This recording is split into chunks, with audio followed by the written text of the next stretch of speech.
Man labai pasisekė, kad aš namuose turiu savo klinikinių tyrimų laboratoriją, kuri jau veikia daugiau negu 85 metus. Tai yra mano mamytė. Aš kai pradėjau vartoti produktus, Neolife produktus prieš kokį 15 metų, taip nepajaučiau, kaip jinai jaučia kiekvieną produktą. Aš kai atsikeldavau ryte ir dingė buvo mano visi tie simptomai, aš tiesiog galvodavau, kad yra geresnė diena šiandien, kitokia, kad aš atsikėliau žvavi ir nepavargus.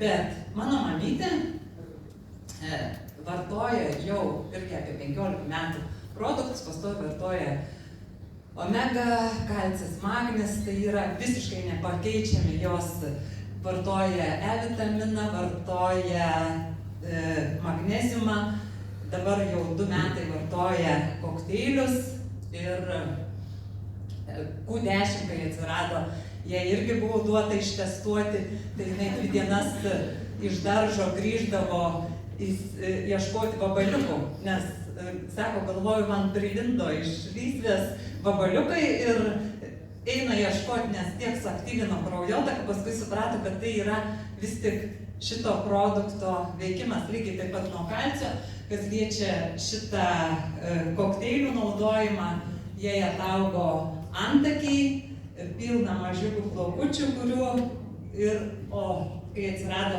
abidas, tai vėl kaip yra, kam aš labiausiai ištestuosiu, aš pati taip greitai nepajausiu.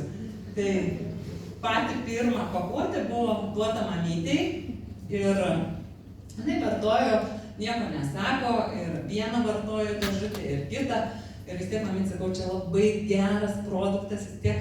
Ir jinai pareina, jau gal kokias 3 dėžutės vartos ir pareina ir sako, man sako, labai keistai, jei 40 metų šalo koja, vienoj ties kelienu, tenai buvo nustatyta kažkokia vidinė vena ir toksai guzelis, taškelis ir jisai jai labai šaldavo.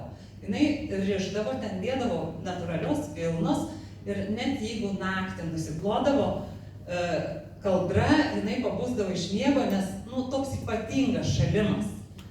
Ir kada buvo krikšto, jos anūkės vestuvės, buvo labai šilta diena, mamytė, sakau, buvo geru, ten nesitverk tos kojas, vis tiek, sakau, nuotraukos matos, tas, nesako, aš niekaip negaliu, aš niekaip negaliu. Ir išgėrus 3 ar 4 dėžutės to abydo, jinai pradėjo jausti, kad ta koja jai kažkaip, nebešala. Vaikšto po namus, sako, aš, nerišu tos kojos, sako, negali būti. Galvoju, gal mamytė, sakau, gali, gal čia dabar tie kambariai šiltesni, gal, tiesiog, žinai, Ir jinai apsimojo stimkutės, mes buvom išvažiavę į Egiptą, išėjo kasti sniego į lauką. Nešala. Ir jai po šią dieną nešala. Ir ta koja ten rišo ir tokia, 40 metų rišta vieta, jinai labai išplonėjus. Tai pasižiūrėjau, galvoju, gal man per liemenį reikėtų rišti.